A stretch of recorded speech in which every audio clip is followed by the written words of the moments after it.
الحمدللہ والصلاة والسلام علی رسول اللہ وعلی آلہ وصحبہ ومن والاه اما بعد. درود شریف نذرانہ پیش کیجئے. صلی اللہ علی النبی الامی وآلہ صلی اللہ علیہ وسلم. صلاۃ و سلام علیک یا سیدی یا حبیبی یا رسول اللہ صلی اللہ علیہ وسلم.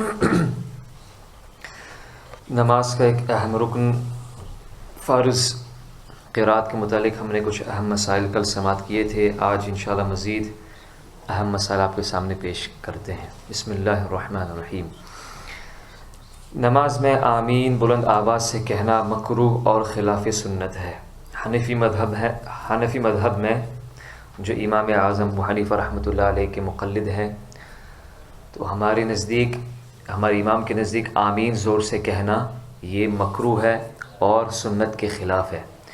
کبھی کبھار ایسا ہوتا ہے کہ کسی اور مذہب سے مراد شافعی، مالکی، حنبلی، یہ نہیں کہ دوسرے عقیدے والے، تو عقیدہ تو ایک ہے لیکن عرب ملک میں کوئی شافعی مذہب کا پیروکار ہے، وہ زور سے آمین کہتے ہیں مثلا، تو ہم بھی ساتھ میں آمین کہہ دیتے ہیں. ایسا نہیں کرنا چاہیے. دن میں نوافل پڑھنے میں آہستہ پڑھنا واجب ہے، اور رات کے نوافل اگر تنہا پڑھتا ہے تو اختیار ہے، چاہے آہستہ پڑھے یا بلند آواز سے یعنی جہر سے پڑھے، یہ آپ کے اختیار میں ہے.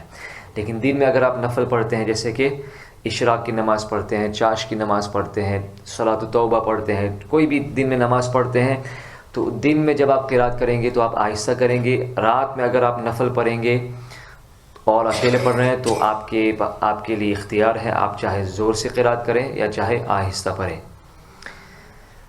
اور دوسرا اختیار جو دیا گیا ہے اکیلے نماز پڑھنے والے کے لیے، جسے منفرد کہا جاتا ہے، وہ یہ کہ جہری نماز یعنی وہ نماز جس میں قرات امام بلند آواز سے کرتے ہیں، جیسے کہ فجر اور مغرب اور عشاء، تو اگر کوئی شخص یہ نماز اکیلا پڑھتا ہے تو اس میں بھی اسے اختیار ہے، چاہے تو آہستہ قرات پڑھے اور چاہے تو بلند آواز سے پڑھے. لیکن افضل یہ ہے کہ بلند آواز سے پڑھے جبکہ ادا پڑھتا ہو، اور اگر قضا پڑھتا ہو تو آہستہ قرات پڑھنا واجب ہے.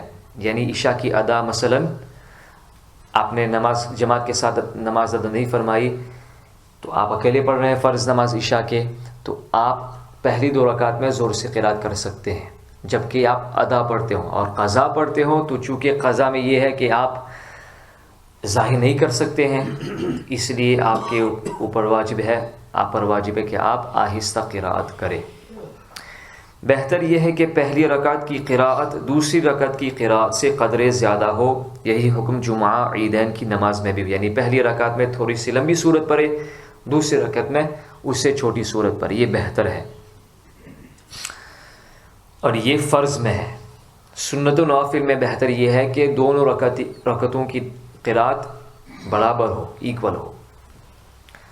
لیکن اس میں کوئی حرج نہیں اگر آپ نے پہلی رکعت میں لمبی قرات کر لی اور دوسری میں اس سے بھی زیادہ لمبی قرات کی، تو اس میں بھی کوئی حرج نہیں. ایسا نہیں کہ آپ کی نماز نہیں ہوگی، نماز ہو جائے گی، لیکن بہتر ہے کہ ایسا کیا جائے. دوسری رکعت کی قرات پہلی رکعت کی قرات سے طویل کرنا مکروہ تنزیہی ہے، جبکہ فرق صاف طور پر ظاہر اور معلوم ہو. یعنی پہلی رکعت میں ایک ایسی سورت کی تلاوت کی جس میں 7 آیتیں ہیں، دوسری رکعت میں 3 آیتوں والی سورت پڑھی، تو فرق ظاہر ہے کہ 4 آیتوں کا فرق ہے. تو یا الٹا کر دیا، معاف کیجئے، پہلی رکعت میں 3 آیت والی سورت پڑھی، دوسری میں 7، 10، 11 آیت والی سورت پڑھی، تو چونکہ یہ فرق ظاہر ہے اس لیے مکروہ تنزیہ نماز ہو جائے گی. اس میں صرف یہ کہ ثواب میں کمی ہوگی. اچھا، دوسرا مسئلہ یہ کہ فرض نماز میں ٹھہر کر قرات کرنا چاہیے، اور تراویح میں متوسط درمیانی انداز میں اور نوافل میں جلد پڑھنے کی اجازت ہے، مگر جلدی میں بھی اس طرح پڑھنا چاہیے کہ سمجھ میں آ سکے، یعنی کم از کم مد کا جو درجہ قاریوں نے رکھا ہے اس کو ادا کرے، ورنہ حرام ہے، کیونکہ قرآن مجید کو ترتیل سے پڑھنے کا حکم ہے. قرآن مجید الٹا پڑھنا یعنی پہلی رکعت میں بعد والی سورت پڑھنا اور دوسری رکعت میں اس کے اوپر والی سورت پڑھنا سخت گناہ ہے. مثلا پہلی رکعت میں سورہ کافرون پڑھی آپ نے اور دوسری رکعت میں جان بوجھ کر سورہ فیل پڑھ لی. سورہ کافرون بعد میں آتی ہے، سورہ فیل اس سے پہلے ہے، ترتیب قرآن کے حساب سے سورہ فیل پہلے آتی ہے، پھر اس کے بعد سورہ کافرون. لیکن آپ نے کیا کیا، سورہ کافرون میں پہلی رکعت میں سورہ کافرون کی تلاوت فرمائی، اور اس کے بعد جو صورت اس سے پہلے آتی ہے قرآن شریف میں سورہ فیل، اس کو آپ نے دوسری رکعت میں پڑھی، یعنی ترتیب کو الٹ دیا. اگر یہ جان بوجھ کر کے ہے تو اس کے بارے میں سخت وعید آئی ہے. حضرت عبداللہ بن مسعود رضی اللہ تعالیٰ فرماتے ہیں جو قرآن شریف الٹ کر پڑھتا ہے وہ کیا خوف نہیں کرتا کہ اللہ اس کا دل الٹ دے. لیکن یہ یاد رکھے کہ یعنی امید ہے کہ کوئی شخص ایسا جان بوجھ کر کرتا تو ہوگا نہیں. تو اگر بھولے سے ہو گیا، مثلا پہلی رکعت میں آپ نے سورہ کافرون کی تلاوت کی، دوسری رکعت میں سورہ فاتحہ کے بعد آپ کی زبان سے علم ترا اتنا نکل گیا، تو ابھی آپ چینج نہیں کر سکتے. آپ علم ترا کیف فعل ربک یہی سورت پڑھے، نہ سجدہ سہو کرنے کی حاجت ہے کہ آپ کی نماز ہو جائے گی. سمجھ میں آئی بات؟ یہ فرق ہے دونوں میں. اگر امام نے یا کسی بھی شخص نے بھول کر پہلی رکعت میں سورۃ الناس کے بعد کون سی سورت ہے قرآن شریف میں؟ یہ آخری سورت ہے، تو پہلی رکعت ہی میں سورۃ الناس پڑھ لی اور دوسری رکعت میں سورۃ الفلق پڑھی، تو بھول کر ایسا کرنے سے نماز میں حرج نہیں اور سجدہ سہو کی بھی ضرورت نہیں. اور اگر قصداً ایسا کیا تو گناہگار ہوگا لیکن نماز ہو جائے گی. سجدہ سہو اب بھی نہیں کرنا چاہیے، توبہ کرے اور آئندہ ایسا کرنے سے اجتناب کرے. تو کیا کرنا چاہیے؟ اگر کسی نے مثلا پہلی رکعت میں سورۃ الناس پڑھی تو دوسری رکعت میں بھی یہی پڑھے، سورۃ الناس ہی پڑھے. 4 رکعتیں ہیں تو 4 رکعتوں میں سورۃ الناس پڑھے، کوئی بات نہیں. پہلی رکعت میں بڑی سورت پڑھنا اور دوسری رکعت میں پہلی رکعت والی سورت کے بعد والی چھوٹی سورت کو چھوڑ کر اس چھوٹی سورت کے بعد والی بڑی سورت پڑھنا مکروہ ہے. مثلا سورہ کافرون پڑھنا پہلی رکعت میں، اس کے بعد کون سی سورت ہے؟ سورۃ النصر اذا جاء نصر اللہ، اور اس کے بعد ہے سورۃ اللہب.